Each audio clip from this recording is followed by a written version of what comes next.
നമസ്കാരം ഗൈസ്. അപ്പോൾ നമ്മുടെ മുമ്പിലിരിക്കുന്നത് സോഹൻ റായ് സാറാണ്. സാറ് ഏരീസ് കമ്പനി ഗ്രൂപ്പ് ഓഫ് കമ്പനീസിൻ്റെ CEO ആണ്. അതുപോലെ തന്നെ നമ്മുടെ 2011 ഇറങ്ങിയ ഡാം 999 എന്ന് പറഞ്ഞ മൂവിയുടെ ഡയറക്ടറും കൂടെയാണ്. സോ നമുക്ക് വെൽക്കം ചെയ്യാം സോഹൻ റായ് സാർ. നമസ്കാരം സാർ, എന്തുണ്ട് വിശേഷം സാർ? ഇപ്പോൾ നമ്മൾ വേറൊരു കാര്യം കൂടെ, സാർ ഇപ്പോൾ ഒരു പുതിയ സിനിമയുടെ പ്രൊഡ്യൂസറും കൂടെയാണ്. അതിൻ്റെ വിശേഷങ്ങളെക്കുറിച്ചാണ് നമ്മൾ വന്നിരിക്കുന്നത് അറിയാൻ. അപ്പോൾ സാർ അതിൻ്റെ വിശേഷങ്ങൾ പറയാൻ. ഈ 23-ാം തീയതി കർണിക റിലീസാവുകയാണ്. ഇതിൻ്റെ പ്രത്യേകം വെച്ചാൽ ഈ വർഷത്തെ ചാരിറ്റി മൂവിയാണ്. ഞങ്ങൾ മാത്രമേ കേരളത്തിൽ ചാരിറ്റി മൂവീസ് ചെയ്യാറുള്ളൂ. അതായത് നമ്മളൊരു ചാരിറ്റിക്ക് വേണ്ടി മാറ്റി വെച്ചേക്കുന്ന പണം എടുത്തൊരു സിനിമ ചെയ്യുന്നു. അതിലൂടെ കുറേ ടാലൻറ്റ് യങ്സ്റ്റേഴ്സിനെ ലോഞ്ച് ചെയ്യുന്നു. അതിനുള്ള റവന്യൂ ചാരിറ്റിക്ക് വേണ്ടി ചിലവഴിക്കുന്നു. അപ്പോൾ അങ്ങനെ മൾട്ടിപർപ്പസ് ആയിട്ട് മാറുകയാണ്. അതോടൊപ്പം തന്നെ ഇത് കാണുന്ന പ്രേക്ഷകന് അതിനകത്തപ്പം പങ്കുചേരാൻ പറ്റും. അപ്പോൾ ഇത്തവണ നമ്മൾ ഉദ്ദേശിക്കുന്നത് കർണികയിൽ നിന്നുള്ള റവന്യൂ വയനാട് ദുരിതാശ്വാസ പ്രവർത്തനത്തിന് വേണ്ടി മാറ്റിവെക്കുകയാണ്. അപ്പോൾ ഇത് കാണുന്ന ഓരോ പ്രേക്ഷകനും അതിൽ പങ്കെടുക്കാൻ സാധിക്കും. ഇപ്പം ഒരുപാട് മലയാളികൾക്ക് വയനാട് ഇതിൽ പങ്കെടുക്കാൻ പറ്റി കാണത്തില്ല. അവർക്ക് കിട്ടുന്നൊരു അവസരം കൂടിയാണ് ഈ സിനിമ കാണുക, അതിൽ പങ്കുചേരുക, നല്ല രീതിയിൽ അത് നമ്മളവിടെ കൊണ്ടുപോയി അത് ഉപയോഗിക്കുക. അതാണ് നമുക്ക് ടീമുണ്ട്. ഈ ഞങ്ങളുടെ ഏരീസ് ഗ്രൂപ്പിന് തന്നെ ഒരു ചാരിറ്റി വിങ് ഉണ്ട്. അവരാണ് അതെല്ലാം ടേക്ക് കെയർ ചെയ്യുന്നത്. എത്ര വർഷമായി സാർ ഈ ഏരീസ് ഒരു ഗ്രൂപ്പ് തുടങ്ങിയിട്ട്, ഈ ഒരു കമ്പനി തുടങ്ങിയിട്ട്? ഞങ്ങളിപ്പോൾ 26 വർഷമായി ഏരീസ് ഗ്രൂപ്പ് തുടങ്ങിയിട്ട്.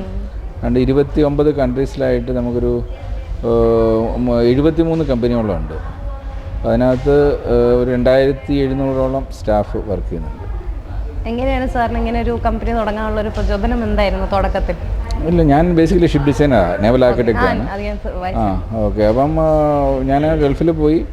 ഞാൻ കോളേജ് യൂണിവേഴ്സിറ്റി പഠിക്കുമ്പം തന്നെ ഞാൻ സ്വന്തമായിട്ട് ഞാൻ വീട്ടിൽ നിന്ന് പണം വാങ്ങി അല്ല പഠിച്ചത്. ഞാൻ സ്വന്തമായിട്ട് തൊഴിൽ ചെയ്ത് പഠിച്ചു. അപ്പം അന്നേ ഒരു ചെറിയ ബിസിനസ് ഉണ്ട് യൂണിവേഴ്സിറ്റിയിൽ. അപ്പം അതുകൊണ്ട് തന്നെ സ്വന്തം കാലിൽ നിൽക്കണം എന്നുള്ളത് പണ്ട് തൊട്ടേയുള്ള ആഗ്രഹമായിരുന്നു. പക്ഷേ അത് ആദ്യം ഒരു എക്സ്പീരിയൻസ് വേണമല്ലോ. അതിനുവേണ്ടി ഒരു 6 വർഷത്തോളം അവിടെ 3 കമ്പനിയിലായിട്ട് വർക്ക് ചെയ്ത് എക്സ്പീരിയൻസ് ആയതിനു ശേഷം സ്റ്റാർട്ട് ചെയ്തു. മെറൈൻ സർവൈവൽ എന്നുള്ളൊരു ship designers marine survival. Okay.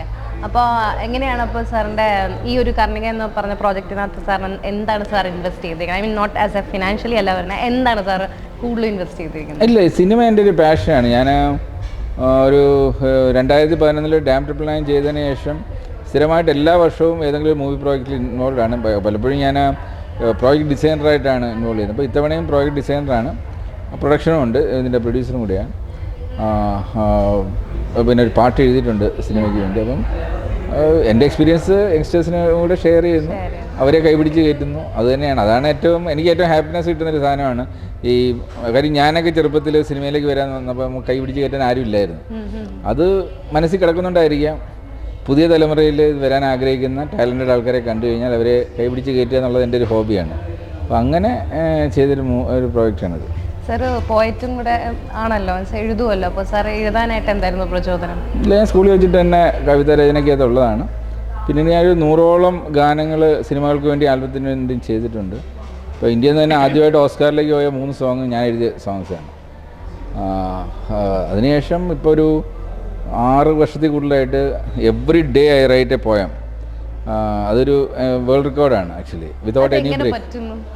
അതൊരു പാഷൻ. അത് എന്നെ ഇന്ന് സ്വാധീനിക്കുന്ന ഒരു സബ്ജക്റ്റ് ആയിരിക്കും ഞാൻ എഴുതുക. അപ്പം ചിലപ്പോൾ ഇന്ന് ഈ ഒരു അറ്റ്മോസ്ഫിയറിൽ ഉള്ള എന്തെങ്കിലും ആയിരിക്കും നാളെ ഞാൻ എഴുതുക. എന്നെ ഇന്നെന്ത് സ്വാധീനിച്ച് അത് വൈകിട്ടിരുന്ന് എഴുതും. അല്ലെങ്കിൽ അങ്ങനെയൊന്നുമില്ല, വൈഡ് വെറൈറ്റിയാണ്. നമ്മളെ അത് പൊളിറ്റിക്കലാവാം, ഫിലോസഫിക്കലാവാം, റൊമാൻറ്റിക് ആവാം, വാട്ട് എവർ ഇറ്റ്. അങ്ങനെയൊന്നുമില്ല, പരിമിതികളോ ഒന്നുമില്ല. എന്തിനെക്കുറിച്ച് എന്നെ സ്വാധീനിച്ച ഒരു സബ്ജക്റ്റ് അത് അങ്ങ് എഴുതും. അതില്ല, 4 വരികളിൽ അത് കംപ്രസ് ചെയ്താൽ പറയുന്നത്. പക്ഷേ മ്യൂസിക് ഉണ്ടാവും, ഗ്രാഫിക്സ് ഉണ്ടാവും. അത് പിറ്റേന്ന് തന്നെ റിലീസാവും. അപ്പൊ നമ്മുടെ കർണികയിൽ ഒരു സോങ് സാർ എഴുതിയിട്ടുണ്ടല്ലോ. അപ്പൊ അത് എന്ത് ബേസ് ചെയ്തിട്ടുള്ള സോങ് ആണ്? ഐ മീൻ എന്താണ് അതിന്റെ? ഇല്ല, കർണികയുടെ ടൈറ്റിൽ സോങ് ആണ് ആക്ച്വലി. അപ്പോൾ ആദ്യത്തെ നമ്മുടെ ട്രെയിലർ റിലീസ് ചെയ്തേക്കുന്ന ആ സോങ് വെച്ചിട്ടാണ് റിലീസ് ചെയ്തത്. നല്ല രീതിയിൽ ചെയ്തിട്ടുണ്ട്. പക്ഷേ അത് 4 സോങ് ഉണ്ട് അതിനകത്ത്. മറ്റു എല്ലാം പുതുമുഖങ്ങളാണ് എഴുതിയേക്കുന്നത്. അപ്പോൾ അതിന് കാര്യം എല്ലാം പുതുമുഖങ്ങളായി കഴിഞ്ഞാൽ ഈ മ്യൂസിക് നമ്മൾ സെയിൽസിന് കൊണ്ടുപോയൊക്കെ ബുദ്ധിമുട്ട് വരും. അപ്പം അതുകൊണ്ടാണ് ഞാൻ അപ്പോൾ എല്ലാവരും ഇപ്പോൾ ആക്ടേഴ്സിനകത്താണെങ്കിലും ഒരു നോൺ ഫേസ് നമ്മൾ വെക്കും. അല്ലെങ്കിൽ എല്ലാം ഫ്രഷായി കഴിയുമ്പോഴത്തേക്ക് ഇത് ഡിസ്ട്രിബ്യൂഷനൊക്കെ ബുദ്ധിമുട്ട് വരും. അതുകൊണ്ട് ചെയ്തതാണ്. അപ്പോൾ sir as A producer, sir ഡയറക്ടറാണ്, പ്രൊഡ്യൂസറാണ്, മ്യൂസിക് എല്ലാം ഉണ്ട്. അപ്പോൾ ഒരു പുതുമുഖത്തിനെ കൊണ്ടുവരുമ്പോൾ സാറിന് എന്താണ് ഒരു തോന്നാറുള്ളത്? എന്ന് വെച്ചാൽ പുതുമുഖങ്ങൾ വരണോ അതോ പഴയ ആർട്ടിസ്റ്റ് തന്നെയാണോ കണ്ടിന്യൂ? ഞങ്ങളെല്ലാം പുതുമുഖങ്ങളെ പ്രൊമോട്ട് ചെയ്യുന്ന പ്രോജക്ട്സാണ് കൂടുതലും ചെയ്തിട്ടുള്ളത്. എസ്പെഷ്യലി ചാരിറ്റി മൂവീസ് തന്നെ അതിനു വേണ്ടിയുള്ളതാണ്. എസ്റ്റാബ്ലിഷ് ആക്ടേഴ്സ് കുറച്ച് പേരുണ്ടാവും പക്ഷേ മെയിനായിട്ട് ആക്ടേഴ്സ് മാത്രമല്ലല്ലോ, അതിനകത്ത് എല്ലാ മേഖലയിൽ വർക്ക് ചെയ്യുന്നവരും പുതുമുഖങ്ങളായിരിക്കും. കാര്യം ഒരു സിനിമ എന്ന് പറയുന്നത് ഒരു 10-20 ഡിഫറെൻറ്റ് തൊഴിൽ വിഭാഗങ്ങളിൽ നിന്ന് വരുന്ന ആൾക്കാരാണ്. അപ്പോൾ അവിടേക്കെല്ലാം നമുക്ക് ആൾക്കാരെ വേണം. അപ്പോൾ അവരെല്ലാവരും അതിനകത്തേക്ക് നമ്മൾ ഉൾപ്പെടുത്താറുണ്ട്. ഈ കർണിക എന്ന് പറയുന്ന ഒരു ടൈറ്റിൽ എങ്ങനെയാണത് ആക്ച്വലി എന്താണ് അതിനെ കൊണ്ട്? ഇല്ല, കർണിക എന്ന് വെച്ചാൽ അതിനകത്ത് സിനിമയിലെ മെയിൻ ക്യാരക്ടറിൻ്റെ പേര് തന്നെ തന്നെയാണ് നമ്മൾ ടൈറ്റിലായിട്ട് കൊടുത്തേക്കുന്നത്. ഒരു ഹൊറർ ഇൻവെസ്റ്റിഗേഷൻ സ്റ്റോറിയാണ്. സാധാരണ അങ്ങനെ ഒരു ജനസിൽ സിനിമകൾ വന്നിട്ടില്ല ആക്ച്വലി. അപ്പം ഹൊറർ സിനിമാസ് ഒരുപാട് വന്നിട്ടുണ്ട്, ഇൻവെസ്റ്റിഗേഷനും വന്നിട്ടുണ്ട്. പക്ഷേ ഇത് രണ്ടുകൂടെ ക്ലബ് ചെയ്തിട്ടുണ്ട് വരുമ്പം ഒരു ബേസിക്കലി ഒരു പാരാസൈക്കോളജി, ഒരു വാട്ട് കോൾഡ് ഒരു റിയലിസ്റ്റിക് ആയിട്ടുള്ള സാധനവും. ഇപ്പം ഈ പാരാസൈക്കോളജി എന്ന് പറയുന്നത് പലപ്പോഴും ചിലർക്കത് അവിശ്വസനീയമായിട്ട് തോന്നും. പക്ഷേ എനിക്കതൊരിക്കലും അവിശ്വസനീയമായിട്ട് തോന്നില്ല. എൻ്റെ മോള് ഹിപ്നോതെറാപ്പിസ്റ്റാണ്. അപ്പോൾ she's A famous hypnotherapist in Dubai. അപ്പം അവളുടെ ക്ലയൻസും അവളുടെ കേസ് ഡയറീസൊക്കെ എനിക്കറിയാം. അപ്പം ഞാനും പണ്ട് ഇത് അവിശ്വസനീയമായ ഒരു മേഖലയെന്ന് വിചാരിച്ചിരിക്കുകയായിരുന്നു. But now I know that there are energy entities which we cannot see but which exist actually. Have you experienced like that something? I haven't experienced but കഥകൾ but മോളുടെ കേസ് ഓരോ കേസ് ഇപ്പം വീട്ടിൽ തന്നെ ക്ലയൻസ് ചിലപ്പോൾ ഇവിടെ കാണാൻ വരുമ്പം അവരതിൽ നിന്ന് റിക്കവർ ചെയ്ത് വന്നു കഴിയുമ്പോൾ അവരവരുടെ എക്സ്പീരിയൻസ് ഷെയർ ചെയ്യാറുണ്ട്. അത് അൺബിലീവബിൾ സ്റ്റോറീസാണ്. ഓക്കെ. അതുപോലെ നമ്മുടെ ഡാം 999 എന്ന് പറയുന്ന ഒരു മൂവി 2014 ഇറങ്ങി അല്ലേ? അപ്പം അത് എന്തായിരുന്നു, അതിനുള്ള ഒരു പ്രചോദനം എന്തായിരുന്നു? അത് എനിക്കൊരു സിനിമ ചെയ്യണമെന്നുണ്ടായിരുന്നു. ഒരു സോഷ്യൽ റിലവൻസ് അല്ലല്ല, ഫീച്ചർ ഫിലിം. അപ്പം സോഷ്യൽ റിലവൻസ് വേണമെന്ന് ഉദ്ദേശിച്ചപ്പോഴാണ് മുല്ലപ്പെരിയാർ ഇഷ്യൂവിനെ കുറിച്ചൊരു ആർട്ടിക്കിൾ വായിച്ച് അങ്ങനെ അതുകൊണ്ടൊരു ഡാം ബേസ്ഡ് ആയിട്ട്. ഇപ്പം ഡാം എന്ന് വെച്ചാൽ മുല്ലപ്പെരിയാർ മാത്രമല്ല, ലോകത്തിൽ ഒരുപാട് ഡാമുകൾ ഇങ്ങനെ ഔട്ട്ഡേറ്റഡ് ആയിട്ടുള്ള ഡാമുണ്ട്. ഇപ്പോൾ എസ്പെഷ്യലി ഇപ്പം കേരളത്തിൽ തന്നെ എല്ലാവരും മുല്ലപ്പെരിയാറിനെ കുറിച്ചാണ് പറയുന്നത്. ഞാൻ കാണുന്നത് മുല്ലപ്പെരിയാറിനേക്കാളും വലിയ ഇഷ്യൂ ആണ് ഇപ്പം മറ്റ് ഡാമുകൾ. ഇതിൽ ബാക്കി ഡാമുകളെല്ലാം കോൺക്രീറ്റ് ഡാംസാണ്. ഈ കോൺക്രീറ്റ് ഡാമിന് ലൈഫ് 50 വർഷമേ ഉള്ളൂ. അത് കഴിഞ്ഞാൽ ഇപ്പം മുല്ലപ്പെരിയാർ ഡാം ഇനിയും നിൽക്കും. കാര്യം അതൊരു ഗ്രാവിറ്റി ഡാമാണ്. സെൽഫ് വെയിറ്റിൽ അതവിടെ നിൽക്കും അൺലെസ് ഒരു എർത്ത് അവിടെ വരുന്നവരെ. പക്ഷേ മറ്റ് ഡാമുകളല്ല. കോൺക്രീറ്റ് ഡാം എന്ന് വെച്ചാൽ 50 വർഷം കഴിഞ്ഞാൽ വെറും അതിനകത്ത് ഇലാസ്റ്റിസിറ്റി മൊത്തം പോയിട്ട് അത് ഏത് നിമിഷവും കൊളാപ്സ് ചെയ്യും. കേരളത്തിലുള്ള എല്ലാ ഡാമുകളും 50 വർഷം കഴിഞ്ഞു. ഇതിനെക്കുറിച്ച് ആരും ചർച്ച പോലും ചെയ്തിട്ടില്ല. ഈ ഡാം 999 കാണിക്കുന്നത് തന്നെ അതാണ്. ഇതിൻ്റെ ഈ പഴയ ഡാമിൻ്റെ മുന്നിൽ ഒരു കോൺക്രീറ്റ് ഡാം വരുന്നതാണ്. അതിനകത്ത് മൊത്തം കറപ്ഷൻ നടക്കുന്നതാണ്. കേരളത്തിലുള്ള എല്ലാ ഡാമിലും കറപ്ഷൻ നടന്നിട്ടുണ്ട്. ഇപ്പോൾ ഞാൻ താമസിക്കുന്നത് ഇവിടെയാണ്, പുനലൂർ എന്ന് പറഞ്ഞ സ്ഥലത്താണ്. അവിടെ തെന്മല ഡാമിൻ്റെ മുന്നിലാണ്. തെന്മല ഡാം മൊത്തം കറപ്ഷൻ ഡാമാണ്. കാര്യം എൻ്റെ വീടൊക്കെ വെച്ചേക്കുന്നത് തെന്മല ഡാമിൽ ഉപയോഗിക്കേണ്ട സിമെൻറ്റ് വെച്ചിട്ടാണെന്ന് എൻ്റെ പേരൻസ് പറഞ്ഞ് എനിക്കറിയാം. അതുമാത്രമല്ല ആ ഏരിയയിലുള്ള എല്ലാ വീടുകളും ആ സമയത്ത് പണിതേക്കുന്നത്. അപ്പം ഇതുപോലെയാണ് ഇവിടുത്തെ ഓരോ ഡാമുകളും പണിതേക്കുന്നത്. ഇതിൻ്റെയൊക്കെ ലൈഫ് 50 വർഷം തികച്ചുണ്ടോയെന്ന് അറിയത്തില്ല.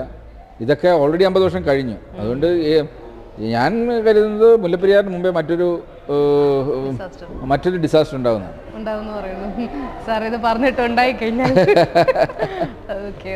കാര്യം അത് no one is bothered about other dams. അതാണ് മനസ്സിലാവുന്നത്. എല്ലാവരും മുല്ലപ്പെരിയാർ എന്ന് പറഞ്ഞു. മുല്ലപ്പെരിയാർ അല്ല ഇഷ്യൂ. പക്ഷെ അതാരും ശ്രദ്ധിക്കുന്നില്ല.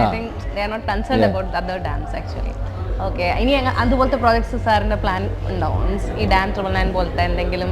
അല്ല, എൻ്റെ അടുത്തൊരു ഡോക്യുമെൻ്ററി, ഇപ്പോൾ ഞാൻ എൻ്റെ കഴിഞ്ഞ ഡോക്യുമെൻ്ററി ബ്ലാക്ക് സാൻഡ് ആയിരുന്നു, കരിമണലിനെ കുറിച്ചുള്ളതായിരുന്നു. അതൊരു 10-70 ഇൻ്റർനാഷണൽ അവാർഡ്സ് കിട്ടി. ഇനിയിപ്പോൾ അടുത്തത് കോൺക്രീറ്റിനെ ബേസ് ചെയ്തിട്ടുള്ളതാണ്. അപ്പോൾ അതിനകത്ത് ഇതൊക്കെ പ്രതിപാദിച്ച് പോകും. ഡാംസും വരും അതിനകത്ത്. അതുപോലെ മലയാളം ഇനി അടുത്ത സിനിമ കർണിക കഴിഞ്ഞിട്ട് അടുത്തൊരു മൂവി എന്തെങ്കിലും? കർണിക ആക്ച്വലി നന്നായിട്ട് വിജയിച്ചു കഴിഞ്ഞാൽ അതിനൊരു പാർട്ട് 2 സ്കോപ്പ് കാണുന്നുണ്ട്. അങ്ങനെയാണ് ആ സ്റ്റോറി ആക്ച്വലി.